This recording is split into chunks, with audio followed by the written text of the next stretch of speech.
Okay, so as expected, Apple did release iOS 26.2 to the public, and I gotta say, I'm a little surprised at the release time, especially from some of the issues we have that we just actually talked about over the weekend with 26.2 as a whole, specifically around battery life. But again, could just be my device. Don't take my word for it. If you're interested, it is now out and you can update.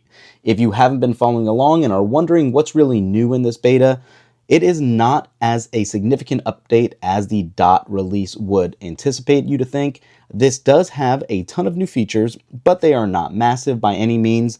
And I want to just recap those for you here today, starting with reminders, which might be one of the bigger ones that have been a most requested feature for a while now. So if you go into reminders and you want to say add a new reminder, let's say iOS 26.3 beta, you can now go into this calendar button right here and then say custom, and you have the ability to select a time. We'll go ahead and say, let's do 12:50, which should go off in a couple minutes. Mark it as urgent, and you can see here, go to Andrew's new iPhone to allow alarms. You will get alarms on that device only. To make sure you'll get them, make sure to use that device. Mark a reminder as urgent if you haven't already. Confirm that alarms are allowed in system and app reminders. This is not Andrew's new iPhone. That is my iPhone Air. So they're not actually going to come through here right now, but this is how you would do it if you want to get a reminder about one of your reminders you have set. Now, beyond that, that was one of the bigger ones. We have some changes to Apple Music as well that I think a lot of people will actually like here. Let's go to Music.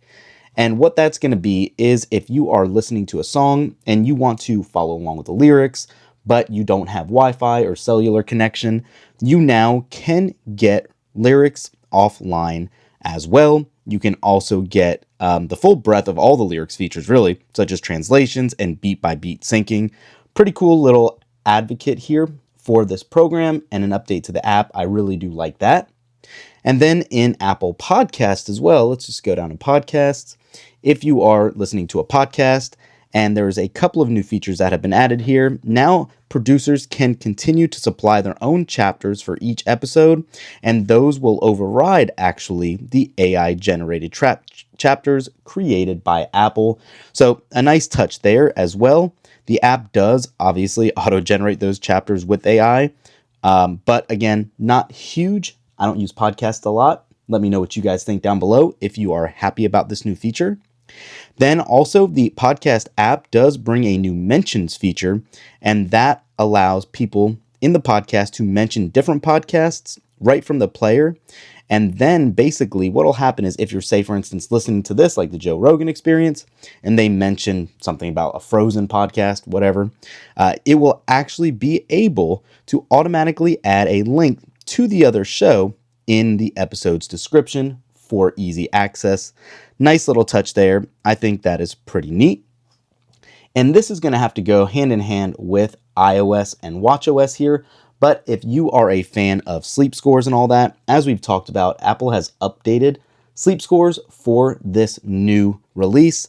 And they have changed the very low to excellent point scale as well to be more in line, allegedly, because apparently it was too forgiving in the past.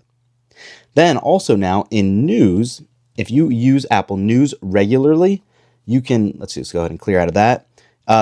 You can now actually have a ton of new stuff and changes on your screen here because of all the growing content in the Apple News service. Now the changes are in the News app to where on the Today screen, which is what we're on right now, you'll now find 4 dedicated buttons for quicker access to sports, puzzles, politics, all of that right up here to easier find all of that. And then also one of the other big ones is this new following tab right here. So you can now have that at the bottom of your navigation to include things like your favorites, saved stories, history, and more. And the search tab has also been more simplified to focus more on discovery aspects. There are some changes specific to the EU, and it kind of comes with good and bad news. The good news is that 26.2 expands live translation with AirPods to EU users for the first time. But then on the other hand, iOS 26.2 and watchOS 26.2 are actually, crazy as it sounds, it's going to remove a key feature, due to the inoperability requirements under the Digital Markets Act, I think is what they're calling it, Apple's removing Wi-Fi network syncing between these two devices. Not ideal at all, but that basically means that saved Wi-Fi networks from your iPhone will no longer automatically sync to your Apple Watch. Instead, you'll need to manually sign in to each network. Not a huge deal, but still disappointing nonetheless to see these things go backwards instead of forward. And then beyond that, also, Liquid Glass does have some other changes that we've actually talked about recently. If you go into your lock screen and go into Customize and click on the time, you now have this slider down here for the amount of Liquid Glass effect you want, from super frosted to very transparent. Like I've said before, I don't understand how low you want to go at this bottom of the slider. It is so hard to see. I don't foresee a lot of people using that. I actually like it near the top, somewhere around there, and then just leaving that and saying done. And you have that new customization option as well for Liquid Glass. Hopefully, like we've said also in the past, this slider will come into our settings menu, kind of like what they've given us now with under display and brightness. The tinted or clear view, I'm hoping we get a whole system-wide UI tweak that will allow that slider to take over and override what settings for each app are there. Then there are also some CarPlay updates as well. Now there's 2 tweaks in here. You can disable pinned conversations, and then also the iOS 26.2 update appears to expand the number of widget stacks on some car models. I actually talked about this in our prior video. There's no rhyme or reason that I can figure out what causes extra stacks to be shown. Previously, some users who had 2 widget stacks are now able to create a 3rd. So really, if you guys use CarPlay, let me know in the comments below what your vehicle is and what amount of widgets you're getting. I'm super curious to see what that's going to be. And then also in settings as well, we do have a new change for enhanced safety alerts. This actually allows you to kind of have your choice to see if you want to get earthquake alerts and imminent threat alerts right on your device. And you have a choice to share your approximate location with Apple to improve the timeliness and reliability of those alerts. In Freeform, if that's something you use as well, Freeform does now allow you to actually create tables. There's also a new excluded website menu in the Passwords app as well. And then also we have that new accessibility setting for flash to alerts that will actually flash your screen. We actually did a whole separate video on that. If you miss a lot of your alerts, now you can trigger that in accessibility. And I think it is going to be a nice new addition there as well.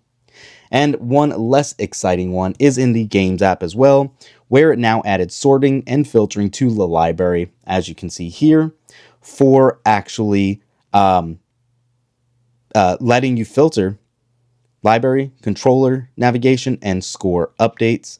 So take that for what you want. It is right here as well. If you want to filter it, that is how you would be able to do so. And there are your new filter options as well. So now, having said all this, more excitingly is what I think should be coming next, and that's 26.3. With 26.3 Beta 1, I am anticipating we should see a whole lot of new that we've been expecting, possibly even new Siri changes. And that is going to be a whole separate video we will cover, but there are going to be a number of changes in 26.3 that I think will make a lot of people happy over 26.2.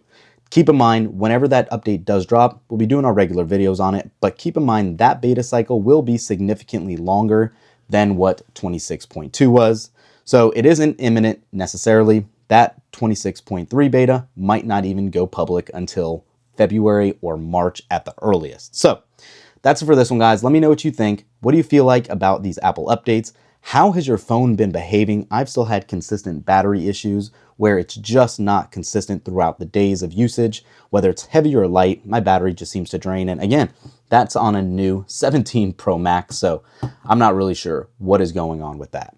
Thanks for watching. We'll catch you in the next one. Peace.